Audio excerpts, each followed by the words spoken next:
is a story of what gains RiksTV have gotten out of focusing on data and analytics for the last couple of years. So it's a friendly little story. It's not a huge story like Sylvia's, but hopefully you might take something away. And if you don't, then just remember it's my session and the next one, and then you guys can go to the bar. Just before I begin, this is RiksTV, and I've chosen to kind of illustrate RiksTV by two pictures. And the one to the left, your left, is that we are a multi-platform company. It wasn't always like that. We've had OTT services for a long time, but I think you guys probably agree with me that there's a shift going on, and that shift started maybe 2 years ago. We saw a significantly increase in the OTT part of how our customers use our services. And that's this graph on the right. This one is about 1 year old now, and I think that curve is still steepening up. So we have this massive shift in how customers use our services from DTT going into OTT, and I'm sure everyone here in the room agrees with me that that's the general direction. And my job at RiksTV is basically to ensure that our developers have the tooling and processes they need to be able to build really robust and scalable services, so that we basically can deal with this increased load. That's not what this talk is about, though. This talk is about data and how you might get some value out of focusing on it. And from a data perspective, OTT and DTT are significantly different. Because in a DTT world, you are basically blind. You don't know what the customer is doing unless you go to their house and ask them through surveys. Whereas on OTT, you are able to, at least in theory, to understand the details of what the customer is doing, how they watch, what channels they prefer, what volume they choose to view at, stuff like that. So from a data perspective, the OTT part is super important. So I have this, if you bear with me I have this example, and it's a hugely simplified example. And I'm kind of glad that Sylvia left, because she wouldn't like this example. So just bear with me. If we say that the goal of an organization is to make money for its owners, let's agree that that's the thesis. And then you have, of course, some organizations where that's not the case at all. But let's see for a imagined company that this is the case, a private company. So that means, in theory, again, that the goal of management is to make choices which makes the organization earn as much as possible. So given two choices, A and B, as long as management keeps choosing the one that increases the earn as much as possible, you're basically good. And then there's obviously a lot of complicating factors. We won't delve on those. The problem is, of course, that you can't measure reliably future earning. There's no graph in your spreadsheet that tells you with certainty what your earnings are going to be in 3 months or 6 or 12. And so the idea is that you use this concept called a proxy indicator to measure what you can't measure. For example, to measure future earning, we might say that we can set up a few proxy indicators that indicate which direction we're moving. One may be a customer-based trend. We believe that if we keep increasing our customer base, then that will lead to future earning. And then again, customer-based trend is not something that's easily measured either. So maybe you put some proxy indicators on that as well. For example, you can say that, hey, if social media trends are positive about our organization, and our current users are using our services more and more, we say that those two are proxy indicators for our our customer base trend, which again will hopefully lead to increased earnings in the future. And proxy indicators are nothing new. Back in the old days when we didn't have the internet, we had questionnaires. So maybe you had these questionnaire companies that would maybe interview a certain population, a certain percentage of the population. And then from there you would derive that, yes, people over 40 prefer this cigarette brand over this cigarette brand, stuff like that. So this is nothing new. You try and measure what can't be measured through proxy indicators. So that should mean, yeah, so this is what we basically set up now. We want to look at future profit, but we can't because there's no reliable graph for it. So we believe that more customers lead to future profit, but we can't measure that as well. But we can measure actual usage, and we can measure social media sentiment. So we say if those two increase, then we should be looking at good times ahead. And this thinking of it this way enables us to kind of break down incredibly hard problems into simple ones. And that's the whole idea, basically, with these kind of measurements. And then I want to talk a little bit about how this plays into Agile. RiksTV attempts to be a very Agile organization, not just in development, but in all teams and all departments of the organization. And a very key thing in Agile is that you try out some hypothesis, and then if it works, then good. If it doesn't, you fail as fast as possible. And to be able to fail as fast as possible, you need data. And an example of that might be that, oh, sorry. Yeah, so the idea is, given some activity, we think we'll see some change in some metric.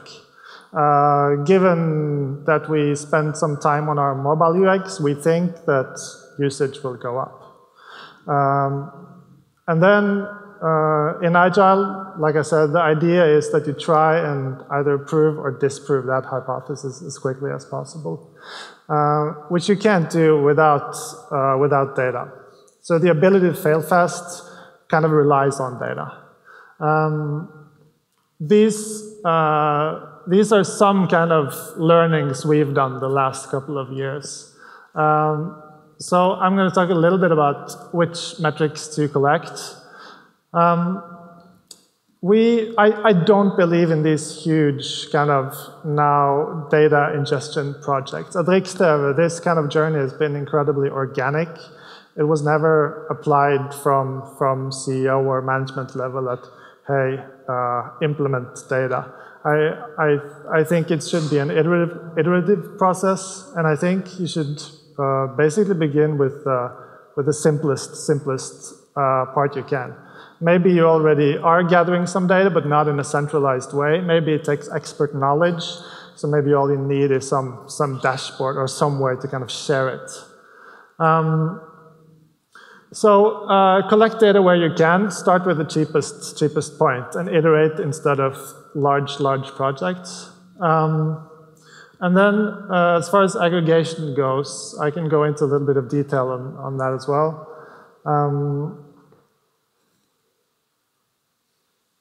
And then the sharing part, I think, has been incredibly important in RiksTV. RiksTV is a very flat organization.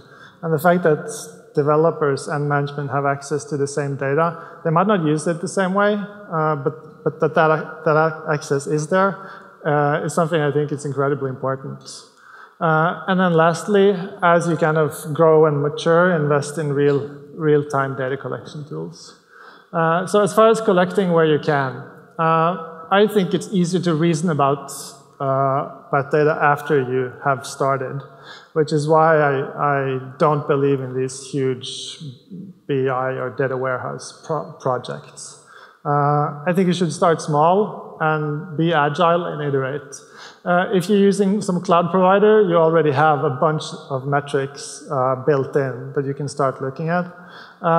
This picture is, I don't know if you guys recognize the dates, But this picture is a graph of us collecting data about how our mobile apps download pictures.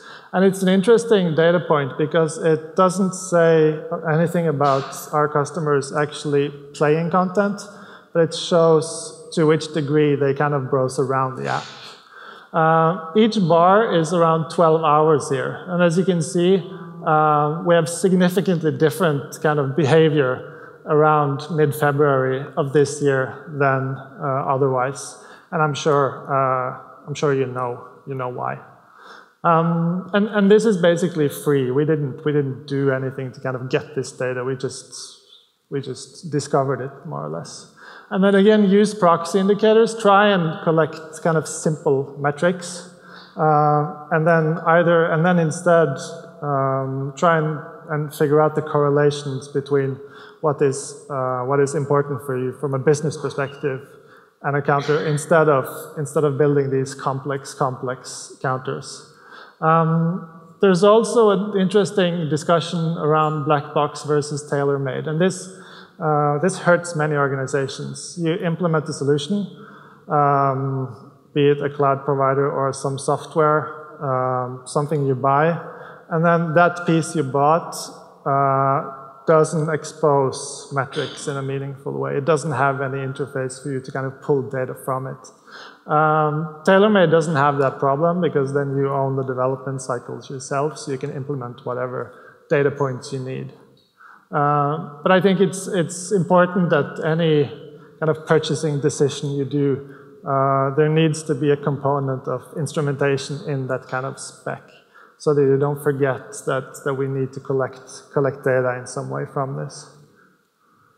Aggregate where possible. Aggregation essentially drives costs. When we get these data points, you can either choose to store them in their raw format, an example of which is on the left. Or you can say that, hey, we don't need the raw, we just need a count per minute, per hour, per day, something like that. An example of which is on the left. And the example on the right is, of course, infinitely cheaper to store and process than the example on the left.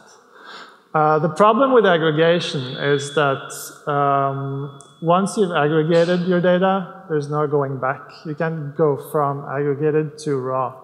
So if you get all these raw data into your pipe and then just average it by the minute or by the hour or something, delete the raw data, then there's essentially no going back.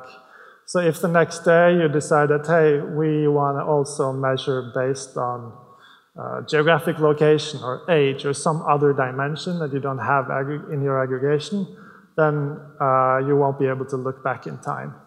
So what a lot of companies do is that they either downsample, which is to make data less and less granular as it grows older, or you basically say that at some cutoff point you delete the raw data, but you keep the aggregation. So that's essentially the big cost driver in these systems. As far as sharing goes, data silos are incredibly common in kind of dev-focused organizations. Developers will most of the time build whatever they need to get their job done.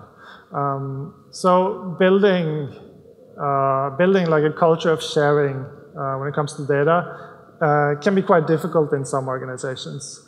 We basically made a conscious effort to build some centralized component that was available for developers to use. But we didn't force them. We decided that here's the platform, you can use it if you want. And then we obviously tried to make it more attractive than what they would build on their own to create an incentive. The next one is around exploration. I think a lot of tooling is missing this part, but essentially exploration enables you to look for what we call unknowns. You don't know what you're looking for, or you don't know the question you want to ask yet.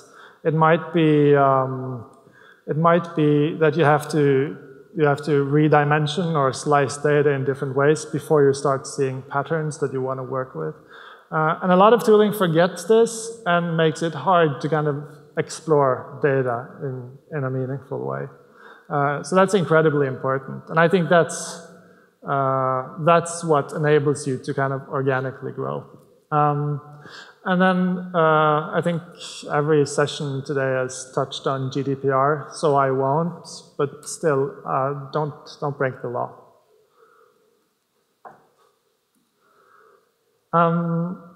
So the next one is real-time data collection.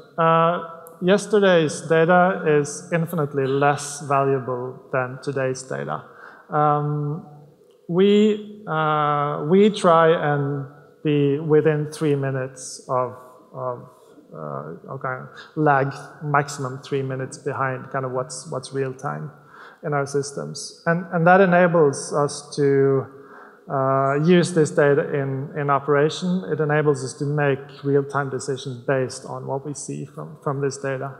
5–10 years ago, there was a lot of movement around data warehousing, where you basically take data from last day and kind of process it and churn it in some way, and then you spit out some value add at the other end.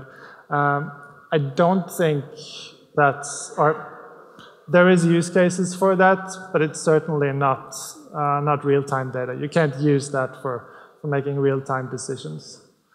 So I would say the data warehousing, at least in this type of data collection, is definitely a last resort. You might do like nightly processes that enrich data.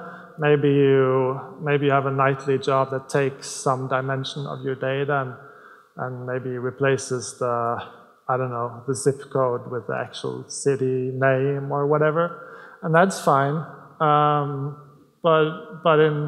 for all intents and purposes, we don't consider that kind of as valuable. Some tech we use with success. I think I've been pretty good today at not being. I'm usually more tech focused in my talks, so I've added one slide. We have based a lot of our systems around Elasticsearch. Elasticsearch is basically a search and storage engine. It's free. It's open source. So the cost you have to take is basically the data you store in it. The next thing I wanted to point out is a service in Amazon which is called Kinesis, which we use to basically stream data from our systems into Elasticsearch. And we can do that in an asynchronous way, and it scales incredibly well. We haven't been able to scale it to more than, I don't know, a couple of 100,000 data points per minute, but it scales far, far beyond that. We use another cloud service called Lambda as glue. Lambda kind of processes data, rips out some parts and replaces with others during this kind of pipeline. And that also enables us to strip away things that we don't want to store long term, such as, for example, a customer number or some customer identifiable thing that we want to throw away and not have in our systems at all. We build some aggregation tools on top of this and put that into another cloud service called Datadog, which is more like a monitoring tool, but it's really good for aggregated data as well. So this graph here is from Datadog. So now that we have all this data, what can you do with it? I mean, exploring and looking at data and making pretty graphs in different colors is nice and all, but what's the kind of business outcome? So one could be, for example, that you're able to A/B test new features in real time based on some dimensions such as geographic or device type or whatever, and that you can do that in real time. You can do anomaly detection, which is what we've done here. This is basically the graph from one of our APIs and that kind of gray thingy outside the graph is basically the normalized version of the data. And as you can see here, the system picked up that, hey, you are outside of what we consider normal. So that means that we don't have to monitor for absolute values anymore. We can monitor for values that are basically outside the norm, which reduces noise. And obviously, we can identify problems really, really fast. I won't say it happens every week, but at least it happens every month that we have a bad deploy. And the fact that we can, within minutes and sometimes seconds, roll back before customers notice that something is wrong is incredibly powerful. And lastly, you would use this data as the input for your ML algorithms, such as recommendation engines and correlation, things like that.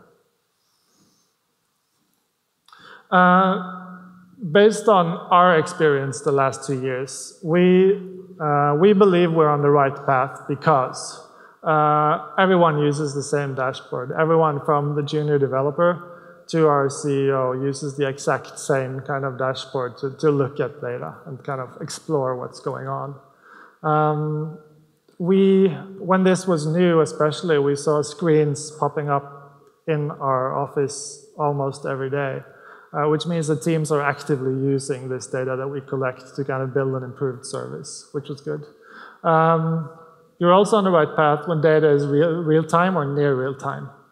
And again, this huge project that we don't believe in, I think you're on the right path when there's a constant kind of iteration over these data sources, that you build better and better services as you go.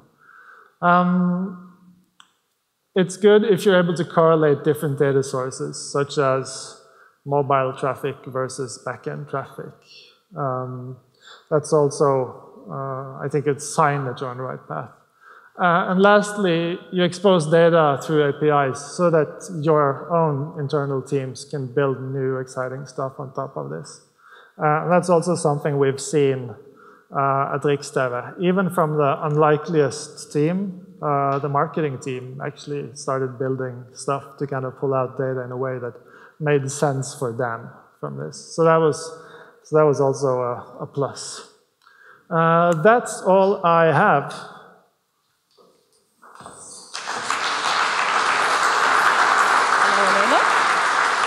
Hello, hello. Oh yeah. So, are there questions in the audience? Or are you tired? Looking forward to... I think you're warm. I have a few questions. So, first of all, what was the most challenging part in your project, setting it up? Finding the right metrics, as you said, you define a black box. Defining then what comes out of the black box. So what is the most important topic? For us, it was actually easier than expected. We decided that this is something we believe that we can improve. And then, like I've told, we didn't establish this huge collect all the data project. We decided to just start as small as possible, and we've just built brick by brick in a way. And I guess maybe what surprised me that we didn't have to kind of advertise it or force developers or teams to use it. It's been very organic.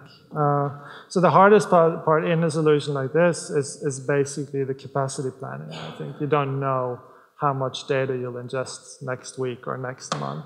So that's taken some tweaking to kind of get right. Yeah. So you told us as well that you're using the same dashboard, the data dashboard.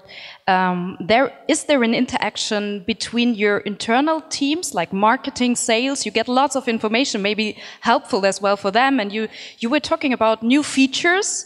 Are there some special features you can talk about which are interesting, which came out of Nothing special based on this. We do send some of this data onto our partners, actually. We have partners who help us build set-top boxes and others. And we're able to kind of slice some parts of this data off and send it to them. And we obviously have collaboration with several IPTV streaming services, and they're also quite interested in some of this data.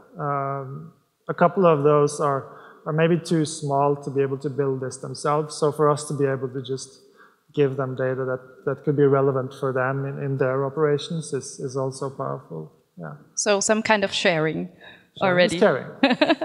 Great. If there is any question in the audience, we take that. If not, I would say we move on to our next speaker. And a warm thank you to you. Thank you. Thank you so much. Thanks a lot.